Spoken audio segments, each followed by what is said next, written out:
Bismillahirrahmanirrahim. Emotional mastery vocabulary text. Okay, welcome to the vocabulary lesson for emotional mastery. Let's get started. अच्छा, खुश आमदीद. मैं आपको खुश आमदीद कहता हूँ इमोशनल मैस्ट्री के ज़ख़ीर अल्फाज के सबक में. आइए शुरू करते हैं. लेट्स गेट स्टार्टेड का मतलब है आइए शुरू करते हैं. इमोशनल मैस्ट्री का लफ्ज़ी मतलब बनता है एहसासात या जज्बात में अपने आप को माहिर बनाना. इमोशनल निकला है इमोशन से और मैस्ट्री निकला है मास्टर से. मास्टर जिस तरह हम कहते हैं मालिक, माहिर. तो इमोशनल मैस्ट्री का मतलब क्या हुआ? जज्बात में अपने आप को माहिर बनाना.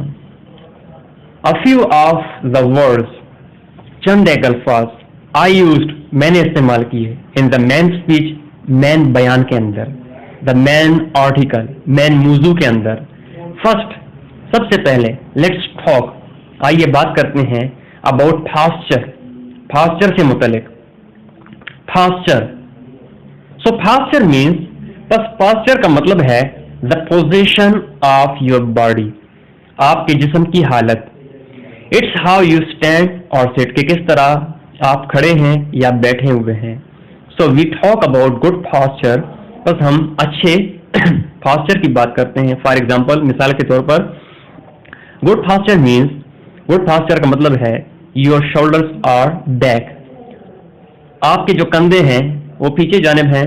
योर बैक स्ट्रेट, आपकी कमर सीधी है. योर चिन इज अप, आपकी ठोड़ी ऊपर है. That's what we usually call good posture. इसी को अमूमन हम अच्छी posture यानी जिस्म की अच्छी हालत कहते हैं. And bad posture would mean, और बैड posture का मतलब होगा यू नो अगेन, दोबारा आप जानते हैं, you are leaning forward. Leaning forward का लफ्ज़ी मतलब आगे की जानिब झुक जाना.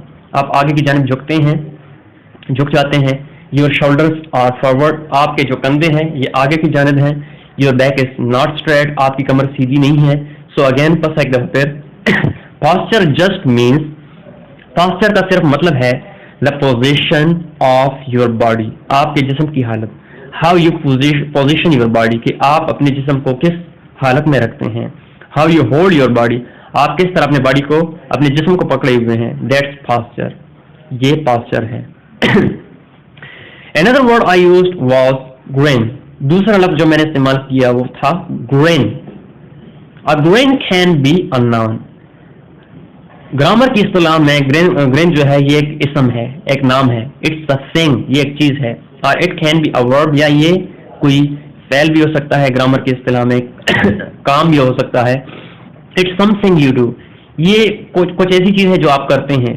सो टू ग्रेन मीन्स, बस टू ग्रेन का मतलब है टू स्माइल, मुस्कुराहट. But to smile in a big way, लेकिन बड़ी मुस्कुराहट चेहरे के ऊपर लेकर आना. व्हेन यू ग्रेन, जब आप ग्रेन करते हैं, you are not using a small smile, तो आप छोटी मुस्कुराहट का इस्तेमाल नहीं करते. You are using a very big smile, आपके चेहरे के ऊपर बहुत बड़ी मुस्कुराहट होती है. आपने ऐड देखा होगा डिंटोनिक वाला, कैसे डिंटोनिक जो अपने जो मुंह है ऐसे करके जो ना एग्जैजरेट करके बनाता है, इसको हम कहते हैं ग्रेन. ये जो हम इस तरह करते हैं ये स्माइल है. When you grin, जब आप ग्रेन करते हैं, you are not using a small smile, you are using very very big smile, क्योंकि आप फिर बहुत बड़ी मुस्कुराहट जो है चेहरे के ऊपर लेकर आते हैं. अगेन एक दफा फिर, इट्स ऑल्सो अ नाउन, ये भी एक इसम है ग्रामर में. ग्रामर की इस्तिलाह में हम इसको इसम कहते हैं, नाम कहते हैं. सो if you have a very big smile, बस अगर आपकी बहुत बड़ी मुस्कुराहट है ऑन योर फेस, आपके चेहरे के ऊपर वीस है, हम कहते हैं दैट इज अ ग्रेन, कि ये एक ग्रेन है. He has a big grain, कि उसके चेहरे के ऊपर एक बहुत बड़ी मुस्कुराहट है. यू कुड यूज बोथ, आप दोनों को इस्तेमाल कर सकते हैं. आई गेस, मेरे ख्याल से यू कुड से, आप कह सकते हैं he is graining a big grain, कि वो ग्रेन दे रहा है, बहुत बड़ी मुस्कुराहट दे रहा है. ओके, ठीक है.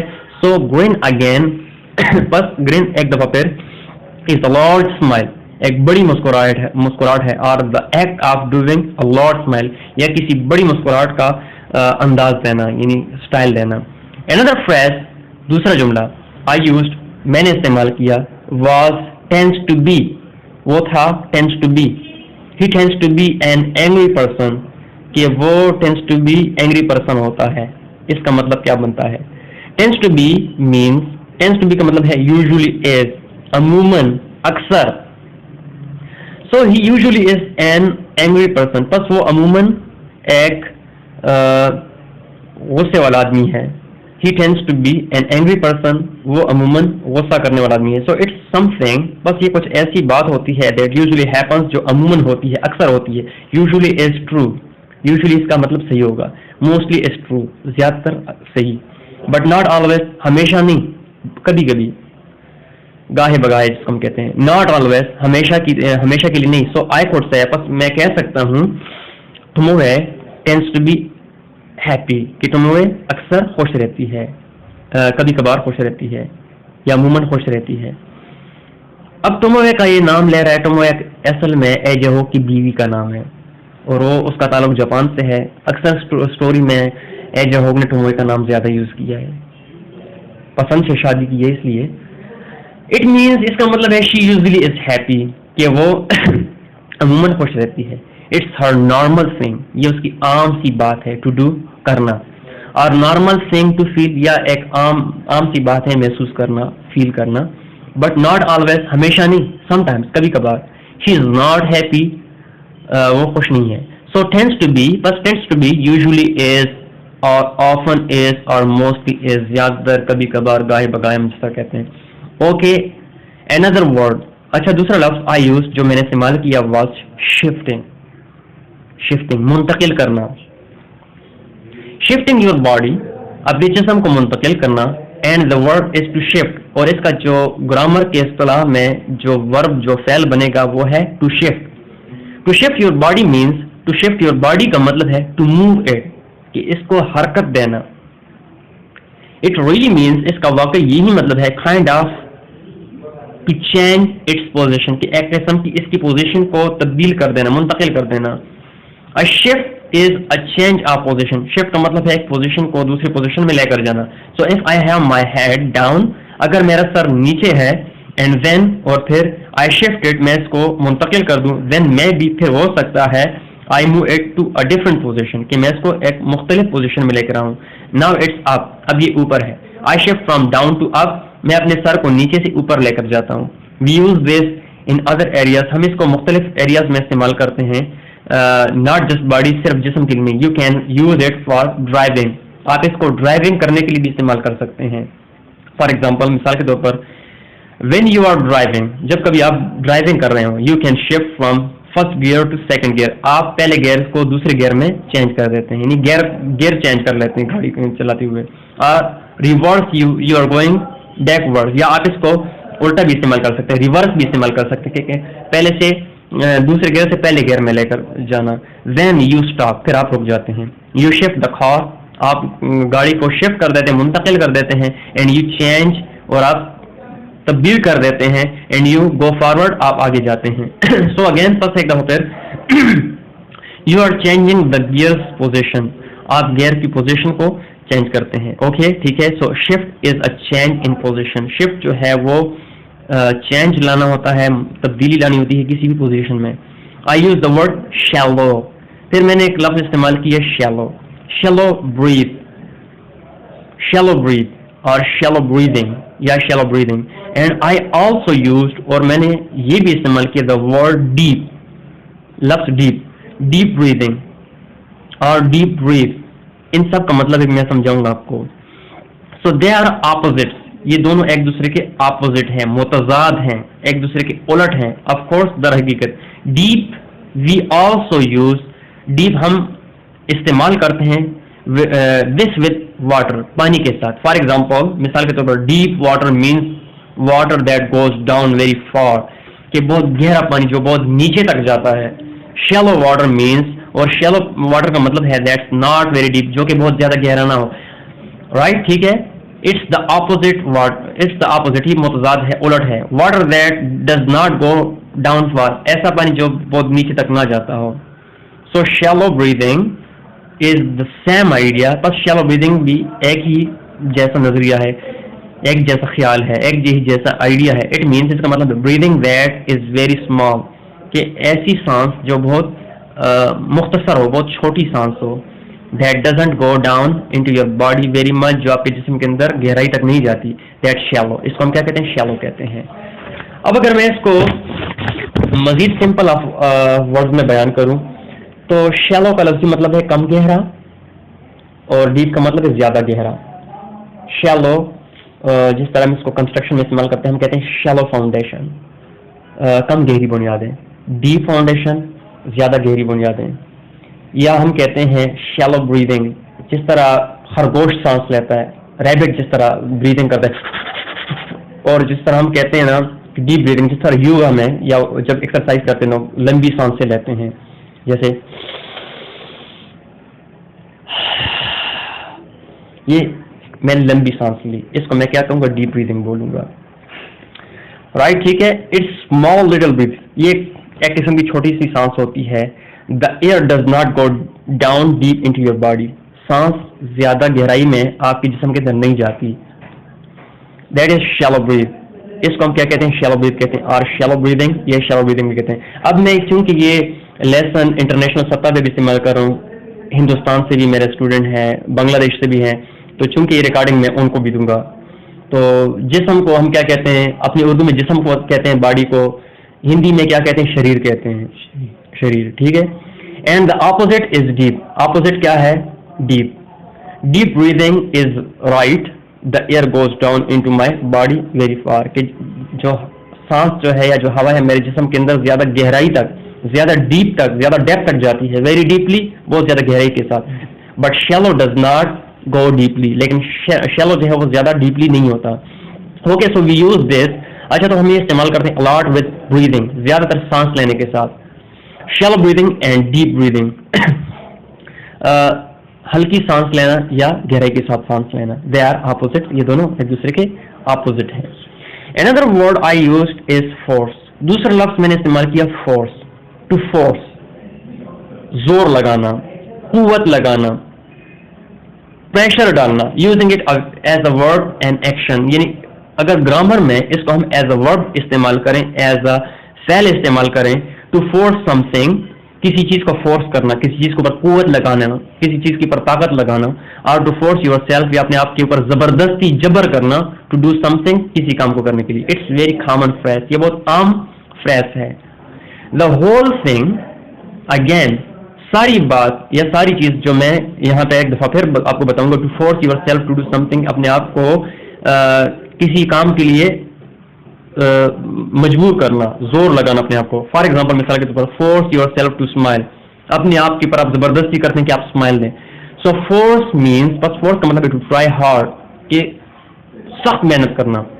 इट हैज एन आइडिया, इसके अंदर ये नजरिया है that you don't want to do, कि आप करना नहीं चाहते, you don't want to do it but you do it anyway, लेकिन फिर भी आप इसको करते हैं। You make yourself do something difficult, आप अपने आप को इस काबिल बनाते हैं कोई मुश्किल काम करें।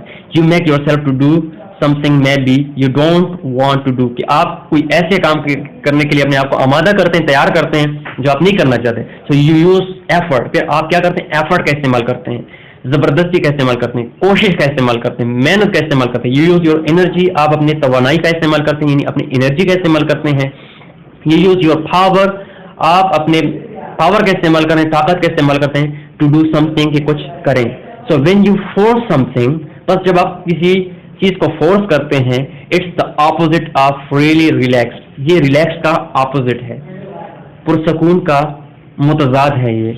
It's the opposite of doing it effortlessly, ये किसी काम को एफर्टलेसली करने के ऑपोजिट में आता है। जिस तरह हम रिलैक्स होकर कोई काम करते हैं और फिर जो है ना किसी काम को हार्डली करते हैं या फोर्स लगा के करते हैं, these are opposite of each other. So force yourself to smile means, बस अपने आप को स्माइल के लिए फोर्स करने का मतलब हुआ यूज योर एनर्जी, अपने तवानाई का इस्तेमाल कीजिए, अपने एनर्जी का इस्तेमाल कीजिए। मेक योर सेल्फ स्माइल, अपने आप को मुस्कुराएं।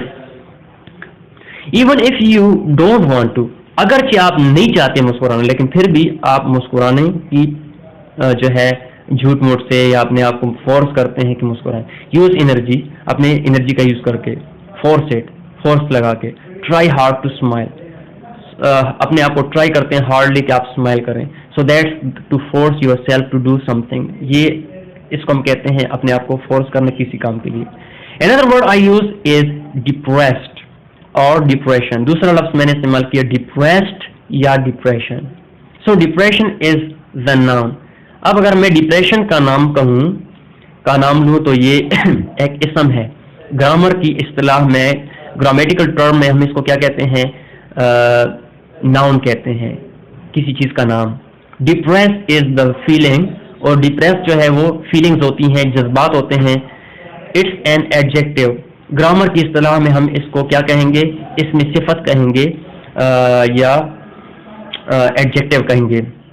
लाइक आई फील डिप्रेस, जिस तरह के मैं डिप्रेस्ड फील कर रहा हूँ। इट्स हाउ यू फील, कि आप कैसे फील करते हैं। You depressed means, you depress का मतलब है वेरी वेरी सैड, कि बहुत ज्यादा परेशान, बहुत ज्यादा गमगीन, फीलिंग वेरी वेरी सैड, बहुत ज्यादा गमज़दा महसूस करना।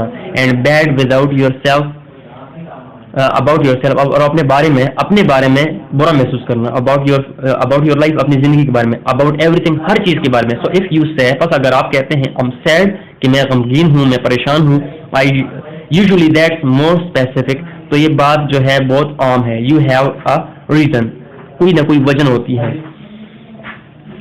I am sad about something, कि मैं किसी चीज के बारे में परेशान हूँ। आई एम सैड बिकॉज, मैं परेशान हूँ क्योंकि आई लॉस्ट माई जॉब, कि मेरी जॉब खत्म हो गई है। But if you are depressed, लेकिन अगर आप डिप्रेस हैं, it's a very more general kind of feeling, ये बहुत आम किस्म है जज्बात की, फीलिंग्स की। यू आर डिप्रेस्ड, कि आप डिप्रेस हैं। अबाउट एवरीथिंग, यूजुअली, अमूमन हर चीज के बारे में। I am depressed because I lost my job, मैं डिप्रेस हूँ क्योंकि मेरी जॉब खत्म हो गई। And I have no money, और मेरे पास पैसे भी नहीं। And I don't have a girlfriend, और मेरी कोई गर्लफ्रेंड भी नहीं है। मेनी रीजन, बहुत सारी वजूहत हो सकती हैं। अब गर्लफ्रेंड का नाम इसमें इसलिए है क्योंकि गोरे के बनाए हुए सबक हैं। इसमें चंद एक ऐसी बातें, बाज़ औकात इसने किसी न किसी जगह पे गाली भी दी है। अंग्रेज है ना, अमेरिकन लेसन है। Depression is deeper than just sadness. Depression जो है वो ज्यादा गहराई वाली कैफियत होती है परेशानी की। सो अगेन फर्स्ट एक दफतर, टू बी डिप्रेस्ड, कि डिप्रेस्ड होना। यू से, आप कहते हैं आई एम डिप्रेस्ड, कि मैं डिप्रेस हूँ, और आई हैव डिप्रेशन, या मुझे डिप्रेशन है। This is a general kind of rule in English. ये एक किस्म का आम उसूल है, आम प्रिंसिपल है इंग्लिश के अंदर। इट्स नॉट ऑलवेज, हमेशा नहीं होता, बट जनरली, लेकिन आमतौर पर वी से हम कहते हैं आई हैव अ नाउन, कि मुझे एक नाउन है, यानी मुझे एक इसम है, अ थिंग या एक चीज है। आई हैव डिप्रेशन, उसको हम क्या कहते हैं? I have depression. Not I have depress, ये नहीं कि मैं डिप्रेस हूँ। से आई हैव डिप्रेशन, हम कहते हैं कि मुझे डिप्रेशन है। But if you are talking about an adjective, लेकिन जब कभी आप ग्रामेटिकली किसी एडजेक्टिव के बारे में बात करते हैं, देन यू यूज एम, फिर आप एम का इस्तेमाल करते हैं। आई एम डिप्रेस्ड, कि मैं डिप्रेस हूँ। दैट मीन्स, इनका मतलब है बेसिकली द सेम थिंग, एक ही चीज। आई हैव डिप्रेशन, कि मुझे डिप्रेशन है, मीन्स मतलब है I have the feeling of being depressed, कि मुझे डिप्रेस होने की जो है एहसास है या फीलिंग्स है। आई am depressed is more common, I am depressed ज्यादा आम इस्तेमाल होता है। इट जस्ट मीन्स, इसका जस्ट मतलब है I feel very very sad, कि मैं बहुत ज्यादा परेशानी महसूस कर रहा हूँ। ओके, ठीक है। Well, that is the end of the vocabulary lesson. अभी इख्तिताम होता है ज़ख़ीर अल्फाज के सबक का। For emotional mastery 2, emotional mastery 1, sorry, not 2।